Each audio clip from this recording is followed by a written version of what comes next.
مسلکی رنگ اور نسل، حتیٰ کہ ایک آدمی مسلمان ہے غیر مسلم ہے، اس کو بھی نہیں دیکھا جاتا، ہر انسان کی خدمت ہوتی ہے۔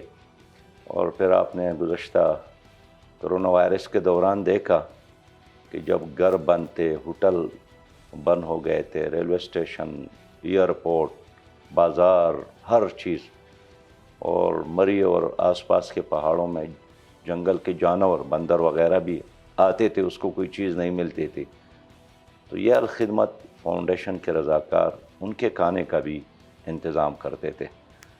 تو میں سمجھتا ہوں کہ یہ انسانیت کے ساتھ محبت کرنے میں، ان کی خدمت کرنے میں یہ سرور اور سکون ہے، یہ کسی اور چیز میں نہیں ہے۔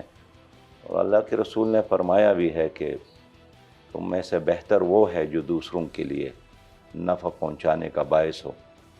تو الحمدللہ ایسے ایک نہیں، دو نہیں، ہزاروں کی تعداد میں ہمارے کارکنان موجود ہیں۔ سر، جیسے کہ آپ نے دو چیزیں بہت اچھی مینشن کی جو کہ عام سیاستدان بلکہ عام لوگ بھی نہیں سوچتے، واقعی کوئی خدمت کرنا چاہتا ہو عوام کا وہی سوچ سکتا ہے۔ ایک تو کورونا وائرس کے دوران جو بندروں تک یا جانوروں تک کھانا پہنچایا گیا، یہ ہمارے ذہن میں نارملی نہیں آتا۔ سیکنڈلی، جو جیل میں موجود لوگ ہیں، کچھ حوالات ہیں، کچھ قیدی ہیں، لیکن انسان تو ہیں، تو ان کو بڑا انتظار رہتا ہے کہ شاید کوئی باہر سے ہمیں کچھ کھانے کے لیے بھیجے گا، کیونکہ وہاں پہ بڑی لمیٹڈ سی آپشنز ہوتی ہیں جو کہ اندر جانے دیتے ہیں۔ تو یہ دو آئیڈیاز کیسے آئے اور کیسے اس کے اوپر ورک جو تھا وہ شروع کیا؟ دیکھیے، ہم جس زمین پر رہتے ہیں یہ بھی ہمارے ساتھ رہتے ہیں، اور یہ بھی اللہ کی مخلوق۔ تو اللہ جو سب کا خالق ہے، اگر آپ ان کے پیدا کردہ مخلوق کے ساتھ پیار کرتے ہیں تو یہ اللہ تعالیٰ بھی آپ سے پیار کرے گا۔ میں ایک واقعہ بتاتا ہوں کہ حضرت موسیٰ علیہ السلام کا نام تو آپ نے سنا ہے، اس نے اپنے رب سے پوچھا تھا، ان کے حوالے سے ایسے واقعات بہت زیادہ ہے، مشہور ہے کہ اللہ مجھ سے کیوں محبت کرتا ہے، یا ان کی محبت میرے لیے کیوں واجب ہو گئی ہے۔ تو اللہ نے جواب دیا کہ جب آپ بیڑ بکریوں کو پالتے تھے اور ایک بیڑ آپ سے بھاگ گئی اور آپ بھی ان کی پیچھے پیچھے دوڑتے رہے، آپ تھک گئے، بالآخر ان کو قابو کیا اور ان کو پکڑ کر اس کا سر تھا وہ اپنے سینے سے لگایا اور پیار کیا کہ آپ نے مجھے بھی تکایا اور خود کو بھی تکایا، یعنی مارنے کی بجائے، ذبح کرنے کی بجائے ان کے ساتھ پیار کیا موسیٰ علیہ السلام نے۔ تو اللہ نے فرمایا کہ اس وجہ سے چونکہ آپ نے میرے مخلوق کے ساتھ پیار کی، میں نے بھی اپنی محبت آپ کے لیے واجب کر دی۔ اور حضور صلی اللہ علیہ وسلم کا ایک مشہور حدیث ہے، آپ کو یاد ہے، ویسے تذکیر کے لیے، کہ ایک خاتون اس لیے جہنم میں گئی، عبادت گزار بھی تھی، کہ اس نے ایک بلی کو باندھ کے رکھا تھا اور اس کی وجہ سے پیاس اور بھوک سے وہ مر گئی۔ اور ایک دوسرے خاتون جو گناہگار تھی، اللہ تعالیٰ نے اس لیے ان کے مغفرت فرمائی کہ وہ راستے پر جا رہی تھی اور ایک کتا پیاسا بیٹھا تھا ایک چشمے کے قریب، پانی گہرائی میں تھا، تو اس نے اپنی دوپٹے کے ساتھ اپنا موزہ باندھ کر پانی نکالا اور اس کتے کو پلایا، اللہ تعالیٰ نے اس کو بخشا۔ تو یہ اس بات کی علامت ہے کہ مخلوق کے ساتھ محبت کرنا یہ اللہ تعالیٰ کی محبت کے اصول کا ذریعہ ہے، اور مسلمان کے لیے تو بہت ہی ضرورت ہے۔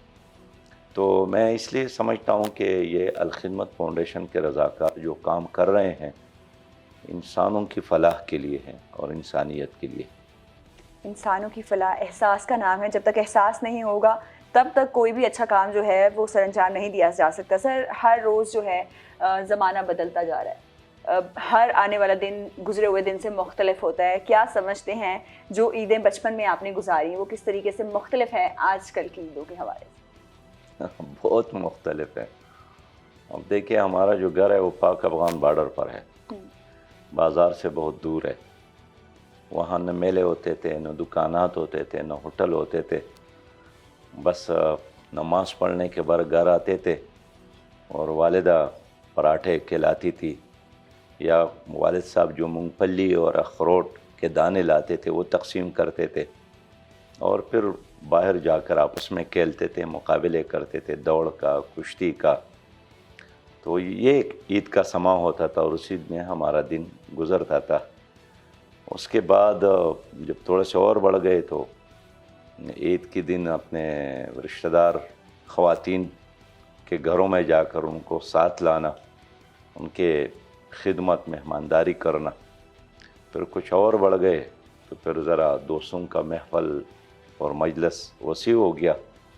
تو پھر اپنے خاندان اور بستی سے نکل کر دوسرے لوگوں سے بھی تعلقات بن گئے. خاص کر پھر جب میں اسلامی جمع طلبہ میں آیا تو اس میں پھر یہ ایک اجتماعی عید منانے کا شعور پھر ذرا عام ہو گیا. لیکن اب تو بالکل مختلف ہے، اس لیے کہ عید کے جو دن ہے وہ گاؤں یا بستی کے بجائے پوری دنیا گلوبل ویلیج بن گئی ہے. تو پاکستان کیا، سعودی عرب کیا، امریکہ اور کینیڈا کیا، متحدہ عرب امارات اور برطانیہ، اور کون سا ایسا ملک ہے جس میں یا رشتہ دار نہ ہوں یا دوست نہ ہوں، کارکنان نہ ہوں. تو ان سب کے ساتھ جب آپ علیک سلیک اور عید مبارکباد کرتے ہیں تو عید کے چند دن تو بالکل گھنٹے گزر جاتے ہیں. سر یہ تمام فیزز جو آپ نے بتایا، اس میں سب سے فیوریٹ فیز آپ کا آج تک کون سا رہا؟ بالکل بچپن والا، تھوڑے بڑے ہوئے جب ذمہ داریاں پڑنی شروع ہوئیں، یا سب سے فیوریٹ فیز کون سا رہا آپ کا ابھی تک فیوریٹ جو ہو؟ ویسے اس میں کوئی شک نہیں ہے کہ جو بچپن کا زمانہ تھا وہ بہت ہی اچھا تھا. ذمہ داری کوئی نہیں تھی، پوچھنے والا کوئی نہیں تھا، اور بس اپنی خوشی سے آنا اور اپنی خوشی سے جانے کا ایک سما ہوتا تھا. اب تو ہر دن نئے نئے ذمہ داریوں میں اضافہ ہوتا ہے. سر اگر ہم بات کریں جس طریقے سے، اگر کراچی کے حوالے سے بات کریں، میئر کا الیکشن بہت زیادہ ایشو بنا رہا. اس کے حوالے سے کیا سمجھتے ہیں؟ پاکستان پیپلز پارٹی جو ہے، بلاول بھٹو صاحب کا یہ کہنا ہے کہ جس طرح ہم کراچی میں الیکشن جیتے، پورے ملک میں ہم الیکشن جیتیں گے اور وہ وزیر اعظم بنیں گے. تو کس طریقے سے پیپلز پارٹی یہ دعویٰ کر رہی ہے کہ وہ جو ہے جس طرح کراچی میں جیتے ویسے ہی جیتیں گے، جیت سکتے ہیں؟ بہن پیپلز پارٹی ہار گئی ہے. اتنے بڑے شہر میں اس نے صرف 3,25,000 ووٹ لیے ہیں. تو ہار گئی، اور اس کے مقابلے میں 9 لاکھ ووٹ تھے. تو اگر 9 لاکھ زیادہ ہے تو ہار گئی ہے. لیکن سر میئر کی سیٹ، اور میئر کے لیے بھی ہمارے چیئرمین 193 تھے، ان سے 155 تھے. سر ٹیکنیکلی تو وہ ہار چکی ہے، لیکن بات ہو رہی تھی کہ سیٹ پر کون بیٹھے گا اینڈ میں. اگر اسی طریقے سے، اگر جیسے کہ آپ نے کہا کہ دھاندلی کی جاتی ہے، زیادہ سیٹوں والا جو ہے وہ ہار جائے اور سطحی طور پر جو ہے کسی اور کو وزیر اعظم بنا دیا جائے، ایسے ہو سکتا ہے الیکشن میں؟ اصل میں پیپلز پارٹی بری طرح پھنس گئی، اور یہ کراچی کا الیکشن میں دھاندلی کرنا اور اپنے زور زبردستی سے میئر کا چناؤ کرنا، پھر اعلان کرنا، یہ ان کے گلی کی ہڈی بن گئی ہے. نہ اس کو اب تھوک سکتی ہے اور نہ نگل. اس لیے کہ کیسے پھر اجلاس چلائیں گے جب ایک طرف زیادہ لوگ اور دوسری طرف آپ ہمیشہ کم ہوں گے. پھر یہ الیکشن کا دن تو خیر گزر گیا، 31 ممبران نہیں آ گئے، تو آپ اس کو مستقل تو باہر نہیں رکھ سکتے ہیں نا. اگلے اجلاس میں آئیں گے، اس سے اگلے اجلاس میں آئیں گے. پھر یہ ہے کہ ہم عدالتوں میں بھی ان کا پیچھا کر رہے ہیں، اور اللہ کی طرف سے ہے کہ پیپلز پارٹی کا کراچی میں یہ جو اقدام اور ایکشن ہے، دیانتداری سے کہتا ہوں، یہ ان کے لیے سیاسی موت ہے. اور پھر زرداری صاحب نے اعلان کیا کہ الیکشن اس وقت ہوں گا جب میں چاہوں گا. بلاول صاحب فرماتے ہیں کہ جس طرح میں نے کراچی جیتا اسی طرح میں پورے ملک کو جیتوں گا. یہ اس بات کی علامت ہے کہ یہ لوگ جمہوری نہیں ہیں.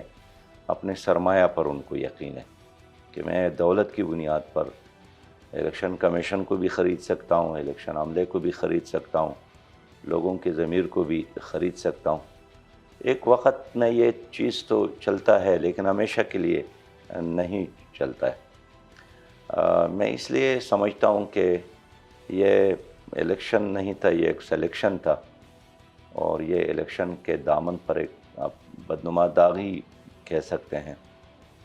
پیپلز پارٹی کے ساتھ بہت زیادہ مقامات تھے. انہیں حیدرآباد کو ڈیولپ کرتے، لاڑکانہ کو، شکارپور کو، سکر کو، بہت سارے شہریں ہیں، اور اس شہر کو چھوڑتے عوام کے لیے.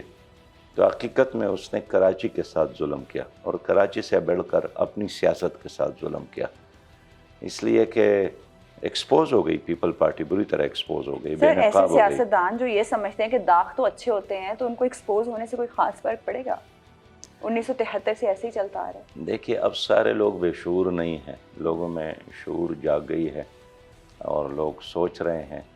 اس لیے جنرل الیکشن میں لوگوں کو انتقام کا موقع ملے گا. اگر پیپل پارٹی کا یہ نعرہ تھا کہ جمہوریت بہترین انتقام ہے تو لوگ جمہوری طریقے سے ہی پیپل پارٹی سے انتقام لیں گے.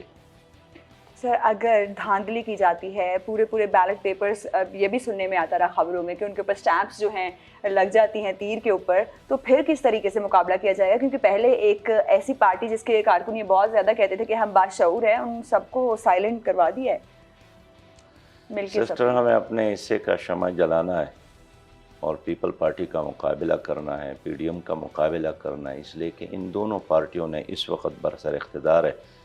پہلے اگر پی ٹی آئی ذمہ دار تھی ملک کی تباہی اور بربادی اور معاشی بدحالی کا, تو اب 1.25 سال تو اس حکومت کا بھی ہو گیا.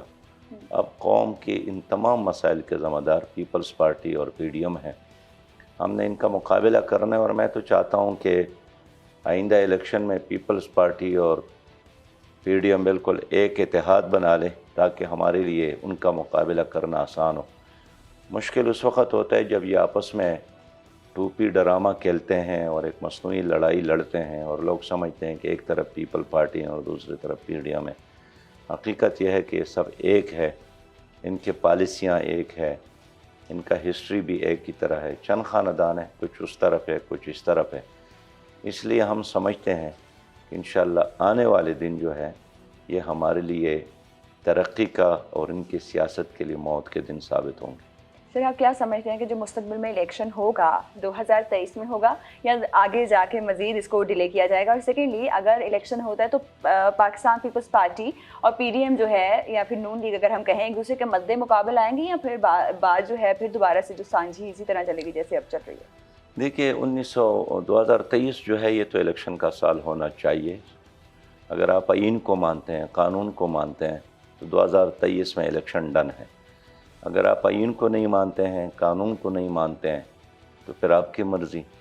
لیکن آپ خود سوچئے کہ اگر 1.25 سال میں پی ڈی ایم نے ملک کا یہ حشر کر دیا, مہنگائی میں اضافہ کر دیا, بدامنی میں اضافہ کر دیا, ادارے ہیں جس کو ارغمال انہوں نے بنائے ہیں, عدالتیں ہیں جس میں انصاف نہیں ہے, نیب ہے جو احتساب میں فیل ہو گیا ہے, تو اگر اس کو 1-2 سال اور بھی مل گیا تو اس کا مطلب تو یہی ہوا نا کہ قوم کے مسائل میں, مشکلات میں اور اضافہ ہوگا. اس لیے یہ خود ایک بوجھ ہے. ایک طرف غربت, مہنگائی اور بے روزگاری ہے, ٹیکسز پر ٹیکسز ہے, کوڑے ہیں جو برسائے جا رہے ہیں, ڈرون حملے ہیں جو کیے جا رہے ہیں, اور دوسرے طرف یہ اپنے مراعات میں اضافہ کر رہے ہیں. یعنی اگر مشکل ہے قوم میں تو آپ کو بھی مشکل میں ہونا چاہیے. آپ کے مراعات میں کمی نہیں ہے, آپ نے کرپشن کے خاتمے کے لیے کوئی راستہ نہیں بنایا, آپ نے اپنے گاڑیوں میں کمی نہیں کی, بنگلوں میں کمی نہیں کی, الٹا اپنے سینٹ میں سینٹ چیئرمین کے لیے اور پرانے چیئرمینز کے لیے وہ اضافہ کیا. جتنے چیئرمین رہ چکے ہیں اور جتنے مستقبل میں ہوں گے. وائس پریزیڈنٹ کا اب 12 ان کے نوکر ہوں گے, 8 اس کے گارڈ ہوں گے, پیٹرول موپ, گیس موپ, بجلی موپ, اگر اپنے گھر میں رہ رہے ہیں تو 2.5 لاکھ روپے کرایہ گورنمنٹ ان کے ہار ماں دے گی. بالکل. اور دیکھیے 50 لاکھ خدا کے حکم سے ان کے لیے, ان کے گھر کے فرنیچر کے لیے. تو یہ کیا نظام ہے؟ ان کو شرم نہیں آتی. ان لوگوں کو لوگوں کے ساتھ کھڑا ہونا چاہیے, بجائے اس کے کہ غریب لوگوں سے آپ لے لے اور اپنے بنگلوں میں اضافہ کرے. ہم اصل میں نام تو لیتے ہیں نا مدینہ کی اسلامی ریاست کا. مدینہ کی اسلامی ریاست میں کیا تھا؟ قحط زمانہ آیا تو حضرت عمر رضی اللہ تعالیٰ عنہ نے گھی کا, گوشت کا استعمال ہی چھوڑ دیا کہ جب تک ہر آدمی کو یہ نہ ملے میں اس وقت تک استعمال نہیں کروں گا. اگر بدامنی ہے تو وقت کا خلیفہ خود چوکیداری کرتا ہے. جب خلیفہ خود چوکیداری کرے پھر کیسے بدامنی ہوگی؟ ظاہر ہے سونے اور چاندی کے ساتھ قافلے جاتے تھے اور بے خطر راستوں پہ آپ کو نظر آتے تھے. ایک خاتون سونا اچھالتی ہوئی مشرق سے مغرب تک سفر کرتی تھی, اللہ کے علاوہ اور کسی کا خوف نہیں ہوتا تھا, اس لیے کہ حکمران خود مثال تھے, وہ ماڈل تھے, وہ نمونی تھے. یہاں حکمرانوں میں اور عوام میں زمین اور آسمان کے فاصلے ہیں. یہاں غریب کو کھانے کا نہیں ملتا ہے, ان کے کتے بھی پلاؤ کھاتے ہیں, گوشت کھاتے ہیں, ان کے گھوڑے بھی ایئر کنڈیشن ہال میں رہتے ہیں اور ادھر لوڈ شیڈنگ سے لوگ جل رہے ہیں. تو میں سمجھتا ہوں کہ جس مغرب کی ہم بات کرتے ہیں نا, مدینہ کی اسلامی ریاست تو ایک طرف, اگر آپ مغرب کی بات کرتے ہیں تو یہ چیزیں امریکہ میں بھی نہیں ہے. اب دیکھیں یہاں کتنا ایک چھوٹا سا آدمی ہوتا ہے وہ اپنے آپ کو قانون سے بالاتر سمجھتا ہے. ادھر 13 گھنٹے پولیس ایک صدر امریکہ کے گھر کی تلاشی کرتی ہیں, اور بائیڈن نے 13 گھنٹے ان کے گھر کی تلاشی کے بعد اتنا ہی اسٹیٹمنٹ دیا کہ میرا ایک معصومانہ غلطی تھی. تو وہاں قانون کی حکمرانی ہے, آئین کی حکمرانی ہے. ہمارے ملک میں قانون کی حکمرانی نہیں ہے, افراد, خاندانوں یا پارٹیوں کے ہیڈ کی حکمرانی ہے. اس وجہ سے ہم ترقی نہیں کر سکتے ہیں, لوگ مایوس ہیں, پریشان ہیں. اللہ نے ہمیں موقع دیا تو انشاءاللہ یہ محمود اور ایاز ایک سب میں نظر آئے گا.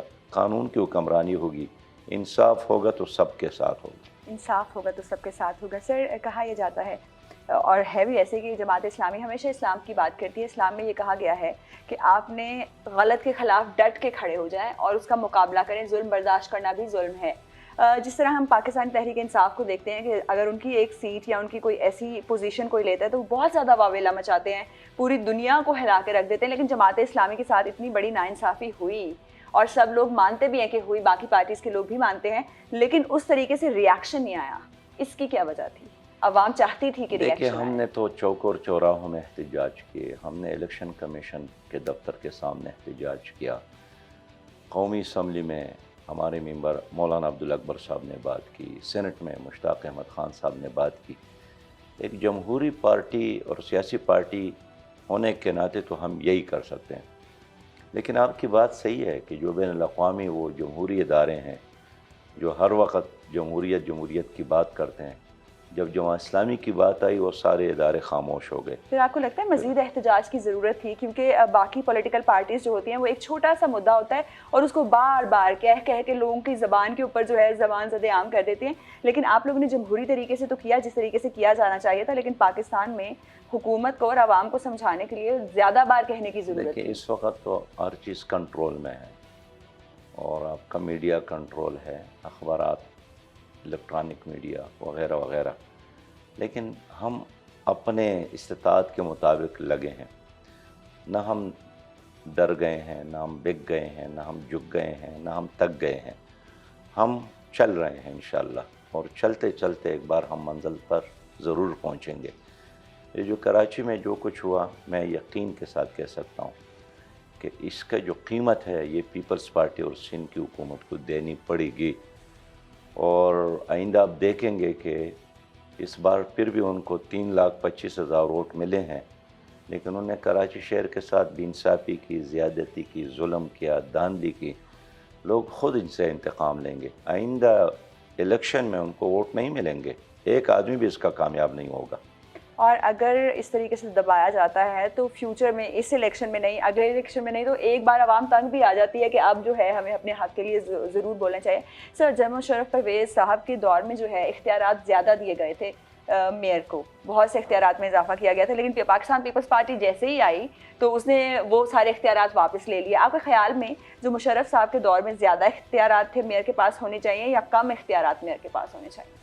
ہمارا عالم یہی ہے کہ جب بھی جمہوری حکومتیں قائم ہوتی ہیں وہ سب سے پہلے بلدیاتی اداروں کو ذبح کرتی ہے, ان کے اختیارات ختم کرتے ہیں, اس کے فنڈ وہ سلب کرتے ہیں اور وہ اپنے اوپر ایک بوجھ سمجھتے ہیں. جماعت اسلامی کا منشور یہی ہے کہ ہم آئیں گے, ہم بلدیاتی اداروں کو مضبوط بنائیں گے, ان کو فنڈ بھی دیں گے اور ان کو مالی لحاظ سے آزاد بھی. ہمارے جو دستور ہے, آئین ہے, اس کا آرٹیکل 140 میں آلریڈی بلدیاتی اداروں کا ذکر ہے کہ مالی اختیارات, سیاسی اختیارات, انتظامی اختیارات صوبائی حکومت باؤنڈ ہے کہ وہ قانون سازی کر کے بلدیاتی اداروں کے حوالے کر لے. لیکن اس وقت آپ دیکھیے نہ پنجاب میں بلدیاتی نظام ہے, نہ بلوچستان میں ہے, نہ سندھ میں ہے, نہ KPK میں ہے. اور جماعت اسلامی کا یہ موقف ہے کہ جو فنڈ ہے یہ قومی اسمبلی کے ممبران, سینیٹرز کے ساتھ اور صوبائی اسمبلی کے ممبران کے ساتھ ہونا بھی نہیں چاہیے. یہ فنڈ ڈائریکٹ پہنچنا چاہیے بلدیاتی اداروں کو. ہماری حکومت قائم ہو گئی انشاءاللہ اور ہوگی تو ہم یہ تمام پیسہ جو ہے یہ بلدیاتی اداروں کو منتقل کریں گے تاکہ نچلے سطح پر لوگوں کو مواقع ملے. پھر ایک بلدیاتی ممبر تک لوگوں کی رسائی بھی آسان ہوتی ہے. MPA کیا ہوتا ہے؟ ایک علاقے کا جاگیردار ہوتا ہے. وہ اگر وہاں راجن پور کا بھی ہے، وہ کامیابی کے بعد لاہور میں رہتا ہے، MNA پھر اسلام آباد میں رہتا ہے، وہ پھر کسی کا ٹیلی فون بھی نہیں اٹھاتا ہے۔ لیکن بلدیاتی اداروں کا کمال یہی ہے کہ آپ کی گلی میں آپ کا ممبر رہتا ہے، تو آپ کا سیوریج سسٹم کا مسئلہ ہو، ڈرینیج سسٹم کا مسئلہ ہو، آپ کے اسکول کا مسئلہ ہو، اسکول میں استاد کا مسئلہ ہو، واش روم کا مسئلہ ہو، ہاسپٹل کا مسئلہ ہو، آپ آسانی کے ساتھ جا کر اس کو گلے سے پکڑ سکتے کہ بابا ہمارا یہ مسئلہ حل کرو۔ اس لیے جماعت اسلامی جب بھی آئے گی، اور یہ مغرب میں یہی ہوتا ہے کہ وہاں قومی اسمبلی کے ممبر کا کام یہ نہیں ہے کہ آپ بھی گلی بنا لیں، صوبائی اسمبلی کے ممبر کا بھی یہ کام اور بلدیاتی ممبر کا بھی یہ کام، یہ جھاڑو دینا، گلیوں کو صاف کرنا، راستے بنانا، صفائی کا انتظام کرنا، واٹر سپلائی کا انتظام کرنا، یہ بلدیاتی اداروں کا کام ہے مغربی دنیا میں۔ لیکن یہاں کرپشن کے لیے انہوں نے پیسہ اپنے ہاتھ میں رکھا ہے، تاکہ پیسہ وزیر اعلیٰ کے ہاتھ میں ہو تو اس پیسے کے ذریعے وہ بلیک میل کرتا ہے یا اوبلائج کرتا ہے صوبائی اسمبلی کے ممبران، تاکہ اس سے بغاوت نہ کر لے۔ کارکردگی تو ہے ہی نہیں۔ اس لیے اللہ نے ہمیں موقع دیا تو میں آپ کو بتاؤں گا کہ کیا بلدیاتی ادارے ہیں اور کیا اس کا انتظام ہے۔ اس لیے جب تک آپ ملک میں بلدیاتی اداروں کو مضبوط نہیں بنائیں گے، نچلے سطح پر لوگوں کو انصاف اور حق نہیں مل سکتا ہے۔ واقعی ایک بڑی جینون اور لاجیکل بات سر آپ نے کی۔ سر اگر ہم بات کریں پاکستان تحریک انصاف کے بہت سے کارکن جو ہیں وہ پکڑے ہوئے ہیں، کچھ لوگوں کا یہ کہنا ہے کچھ معصوم کارکن بھی پکڑے، اور کچھ جو ہیں جنہوں نے واقعی یہ تمام تر چیزیں کی، اس میں ملوث تھے، وہ پکڑے گئے۔ معصوم لوگوں کو سر کچھ لوگوں کا یہ دعویٰ ہے کہ شاید ملٹری کورٹس میں ان کے بھی صرف سیاسی وابستگی کی وجہ سے ملٹری کورٹس میں ان کے کیسز چلائے جائیں گے، اور یہ بڑا زیر بحث معاملہ رہا۔ آپ کے خیال میں ملٹری کورٹس میں سویلینز کے کیسز چلنے چاہیے یا نہیں چلنے چاہیے؟ اس میں ہمارا موقع بالکل واضح ہے کہ سویلین کا کیس آپ انسدادی دہشت گردی کے عدالتوں میں چلائیں، سول عدالتوں میں چلائیں، اور جو انسدادی دہشت گردی کی عدالتیں ہیں یہ بھی ہمارے آئین کا حصہ ہے، اور اس میں بھی ہر طرح کی سزائیں موجود ہیں، آپ ثابت کر لیں ان کو سزائیں دے دیں۔ لیکن ویسے میں کہنا چاہتا ہوں کہ جو PTI کے ساتھ وابستہ نوجوان تھے، بلکہ تمام سیاسی جماعتوں کے ساتھ، پیپل پارٹی کا عام ورکر کرپٹ نہیں ہے، مسلم لیگ کا عام ورکر کرپٹ نہیں ہے، کرپٹ ان کی قیادت ہوتی ہے، ان کے بڑے جو MNA بنتے ہیں، MPs بنتے ہیں، یہ جو بڑے بڑے عہدوں پر برا جمع نظر آتے ہیں، عام ورکر یہ سمجھتا ہے کہ میں نے پیپل پارٹی کو ووٹ دینا ہے تاکہ روٹی کپڑا اور مکان عوام کو ملے۔ ایشین ٹائیگر کا نعرہ لگایا مسلم لیگ نے تاکہ پاکستان ترقی کرے، حقیقی تبدیلی کا نعرہ لگایا PTI نے، جوانوں نے ساتھ دیا، ورسیز پاکستانیوں نے ساتھ دیا، اچھی نیت کے ساتھ دیا۔ لیکن آپ دیکھتے ہیں کہ کس طرح پیپل پارٹی نے ان غریب مزدوروں کو اور ہاریوں کو، کاشتکاروں کو، عام کارکنان کو مایوس کیا کہ انہی سرمایہ دار اور جاگیردار اور خاندانوں کو اٹھا کر جن سے نجات کے لیے پیپل پارٹی کے پاس آئے تھے، ان کے سروں پر بٹھایا، قومی اسمبلی میں، صوبائی اسمبلی میں، سینٹ میں، اور ٹکٹیں بیچ کر اس کو ان کے سروں پر بٹھائے۔ وہی کام مسلم لیگ نے کیا، پھر وہی کام PTI نے کیا کہ کارکن نے تو ووٹ دیا تھا تبدیلی کے نام پر، لیکن وہی پرانے آزمودہ لوگوں کو لے کر دوبارہ ان کے سروں پر بٹھایا۔ اس لیے صرف PTI کا کارکن نہیں ہے، تمام سیاسی جماعتوں کا ورکر جو ہے وہ بہت پریشان ہے، اس لیے کہ عام آدمی چاہتے کہ پاکستان ترقی کرے، اور یہی پارٹیاں ہیں جو ترقی کے راستے میں رکاوٹ ہے۔ میرٹ کا وائلیشن انہوں نے کیا، پیسہ انہوں نے کمایا، کرپشن انہوں نے کی، پاناما لیکس میں ان کے نام ہے، پنڈورا بکس میں ان کے نام ہے، نیب میں ان کی لیڈروں کے نام ہے، سٹیل مل، ریلوے، PIA کو لوٹنے والے یہی لوگ ہیں۔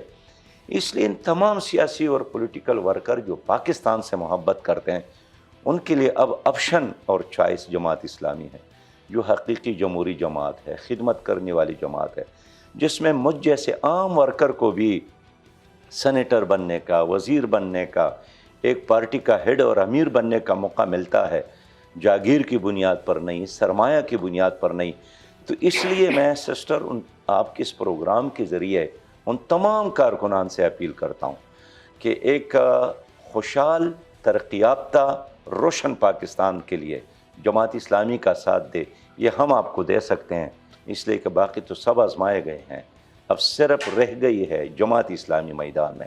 واقعی جماعت اسلامی کو بھی ضرور موقع ملنا چاہیے. سر اگر ہم بات کریں ملکی سچویشن کی، آپ کے خیال میں کچھ لوگوں کا کہنا ہے، اکثریت کا کہنا ہے کہ پی ٹی آئی کے ساتھ بہت زیادہ ناانصافی ہو رہی ہے، ان کو سائڈ لائن کر دیا ہے، ٹی وی پہ جو ہے نام نہیں لیا جا سکتا، پکچر نہیں چلائی جا سکتی.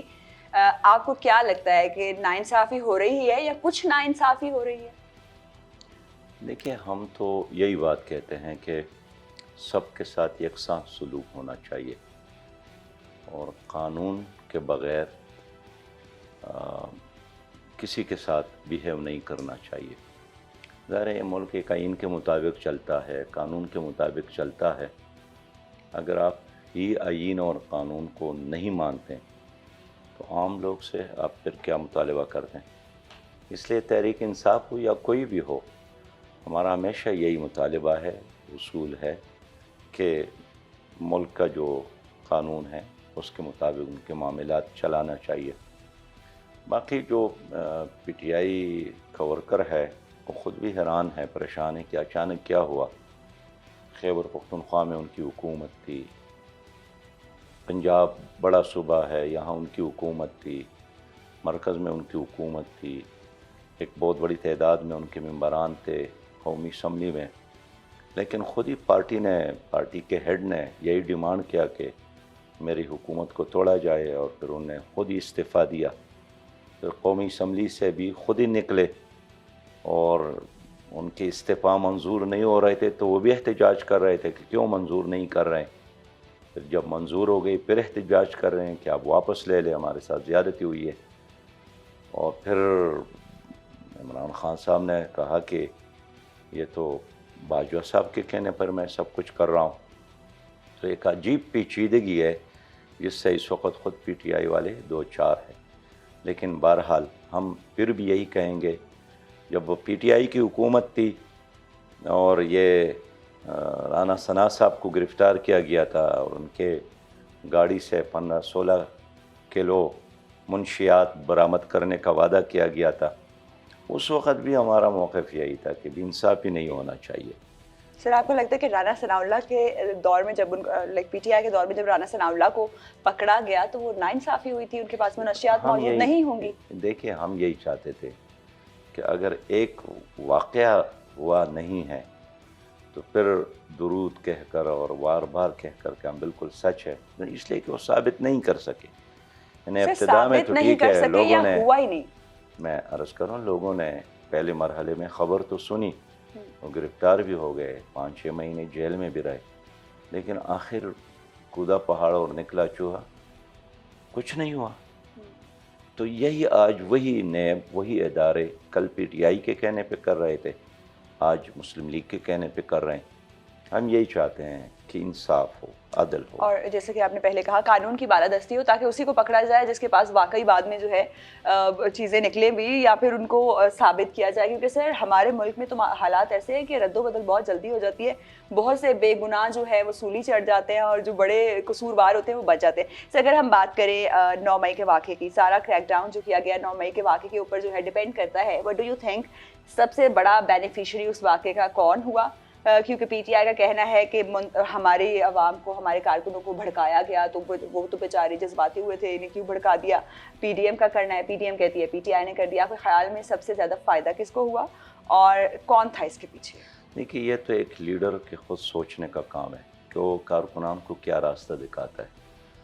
جن دنوں یہ عمران صاحب کی گرفتاری ہو رہی تھی اور پھر رہا بھی کیے گئے، انہیں دنوں ہمارا بھی ایک بہت ہی معتبر کارکن گوادر کا جناب ہدایت الرحمان صاحب گرفتار تھے.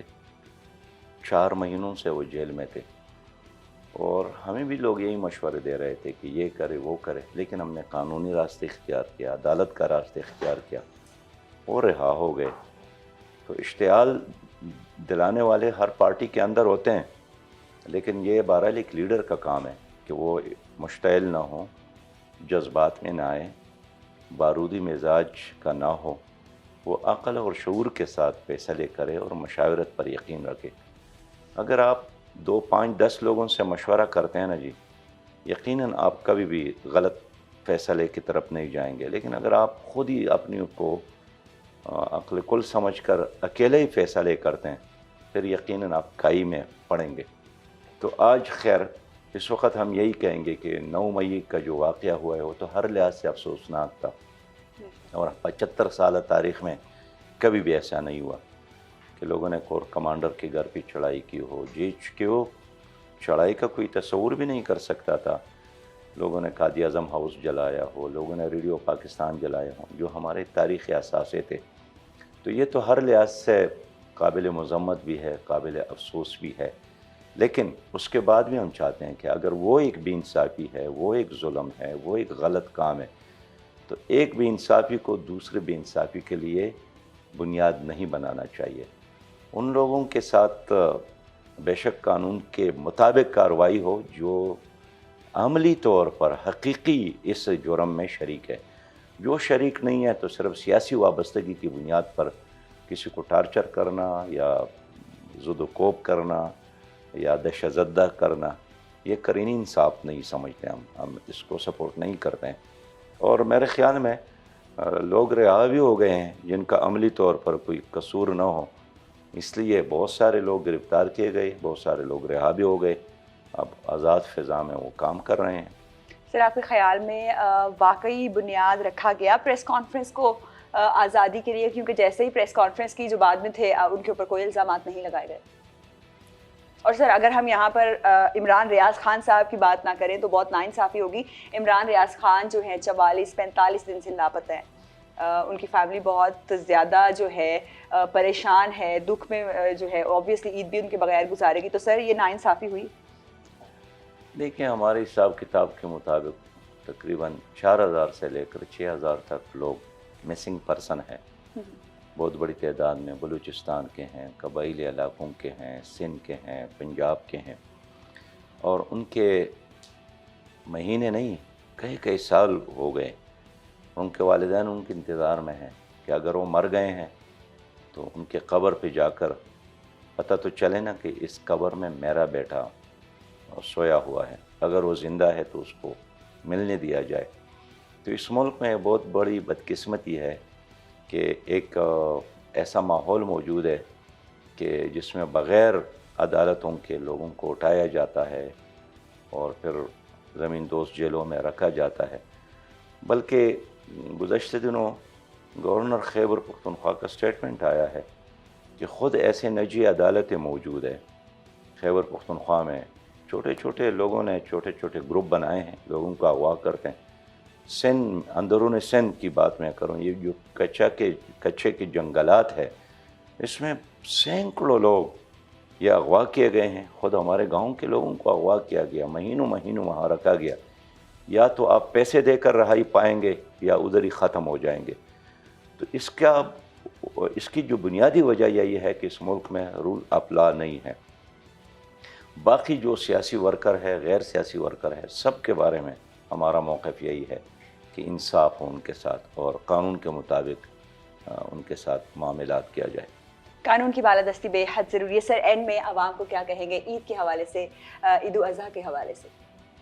دیکھیے عید سال میں تو 2 بار ہی یہ ہماری عیدیں آتی ہیں، اور دونوں بار ایک رمضان کے بعد اور ایک یہ بڑی عید، دونوں کا ایک ہی پیغام ہے کہ اللہ کا شکر ادا کریں اور کہ ہم مسلمان ہیں، ہم آزاد ملک میں ہیں، ہم غلام نہیں ہیں، اور شکریہ الفاظ کا نہیں ہے، اچھے عمل کا ہے۔ اور پھر یہ ہے کہ آپ خود غلط کام نہ کریں، خاص کر ایک اللہ کی حقوق ہے جو توبے سے معاف ہوتے ہیں، لیکن ایک بندے کا حق ہے، اس پہ کبھی بھی ہاتھ نہ اٹھا لے، اس لیے کہ جب تک بندہ آپ کو معاف نہ کرے تو اللہ بھی معاف نہیں کرتا ہے۔ اور آخری بات یہ ہے کہ آپ کے اڑوس پڑوس میں جو مظلوم، غریب، یتیم، بیوہ، بے کس، مجبور لوگ ہیں، ان کا ساتھ دیں۔ Thank you so much for the time sir. تو ناظرین، عید قرباں پہ جو ہے آپ خوشیاں بانٹیں اور گوشت بھی بانٹیں، اس کو فریز کرنے کے لیے نہیں آپ نے قربان کیا، بلکہ جو ہے اس کی قربانی بھی قربان اگر آپ نے جانور کیا ہے تو وہ رشتہ داروں کو، ضرورت مندوں کو اور فیملی کے لیے اس کے حصے ہوتے ہیں، اسی کے مطابق چلیں، کیونکہ اسلام کے لیے ہم قربانی دے رہے ہیں۔ اپنا بہت خیال رکھیں۔ اللہ حافظ۔